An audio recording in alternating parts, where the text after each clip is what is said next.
किसी जमाने में जब ज़रई समाज था, गांव के लोग मिलजुल कर एक एक बर्तन जोड़ के कपड़ा लीड़ा मिला के एक लड़की ब्याह देते थे।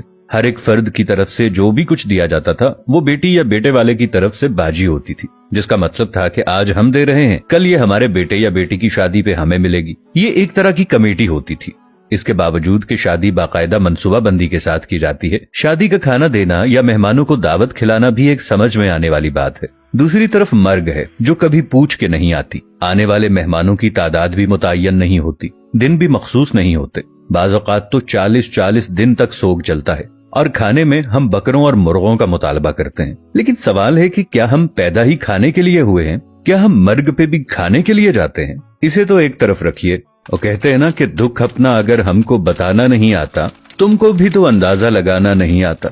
कुछ ख़वातीन किसी फातगी वाले घर भी जाएं तो वापस आकर इस तरह तबसरे कर रही होती हैं कि बेटी ने तो नया सूट पहना हुआ था, उसे तो दुख ही नहीं था। बहू तो ऐसे हंस हंस कर बातें कर रही थी जैसे उसकी देरीना ख्वाहिश पूरी हो गई हो। कोई ज्यादा रो रहा हो तो एतराज, कोई सब्र करके बैठा हो तो मसला, घर साफ हो तब तबसरा, साफ ना हो तब तनकीद। भाई तुम्हें किसने हक दिया है दूसरों को जज करने का? किसी का जूता पहनकर जब तक खुद नहीं चलते तब तक उसके चलने पर एतराज न करें। खुद तो 4 प्लेट बिरयानी तनावल करके डकार भी ना मारें और दूसरों पर ताबड़तोड़ हमले।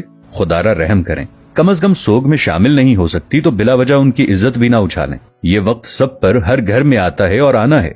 हमारे मर्द हजरात भी कुछ कम नहीं है। 2 लफ्ज ताजियत के तो ठीक से बोलने नहीं आते और सियासी थिएटर ऐसे सजा के बैठ जाते हैं कि फुतीदगी पर नहीं, इलेक्शन कैंपेन पर आए हों। जिसके सर से बाप का साया उठाए कोई उसकी भी तो दिलजोई करे, उसके गम का मदावा भी तो कोई करे। लेकिन हमें किसी के गम से क्या, हम तो रस्म दिखावा के लिए गए हैं। हमारी बला से कोई मरता है तो मरे। हम तो पूछेंगे कि भाई जी खाने का इंतजाम हो गया ना, कितनी देगें बनवाई हैं? 10 देगें तो कम हैं, बरादरी भी है, महल्लेदारी भी है। वो बेचारा बाप के सोग को भूलकर इस परेशानी में लग जाता है कि कहां से कर्ज पकड़ूं, क्योंकि खाना सही ना बनाया तो बातें होंगी कि सारी जिंदगी बाप का खाया, मरने पर रोटी भी सही ना दे सका। हमें सोचना होगा कि कौन लोग हैं हम। मुसलमान तो दूर, क्या हम इंसान भी हैं? आखिर अशरफुल मखलूकात का ताज पहनकर हैवानियत की सारी हदें उबूर कर जाना कहाँ की इंसानियत है?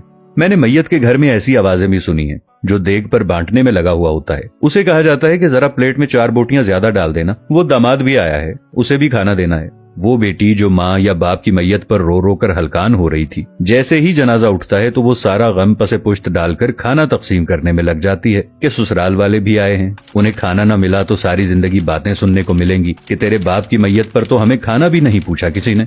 मैंने इस बात पर भी तबसरे सुने हैं कि सालन में तो तरी ही नहीं थी, हमारी प्लेट में तो बस शोरबा ही आया। हम बहैसियत मुआशरा जालिम बन गए हैं। खुशियां तो कुजा, हमने मर्गों को भी अपने शरीके पूरे करने के लिए इवेंट बना लिया है। वो अकबर इलाहाबादी का शेर था कि जब मैं कहता हूँ कि या अल्लाह मेरा हाल देख, हुक्म होता है कि अपना नामाए अमाल देख।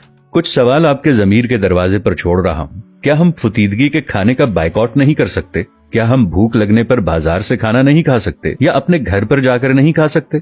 क्या हम घर में ऐसा उसूल नहीं बना सकते कि खानदान में कोई किसी की फुतीदगी पर नहीं खाएगा? सोचिएगा जरूर। अब ये बात हम पर है कि इस बात को फैलाते हैं या महज ये वीडियो देखकर आगे गुजर जाते हैं। बात मुनासिब लगे तो एक लम्हा ज़ाय किए बगैर शेयर जरूर कर दीजिएगा ताकि इस्लाह का ये सिलसिला जारी व सारी रहे।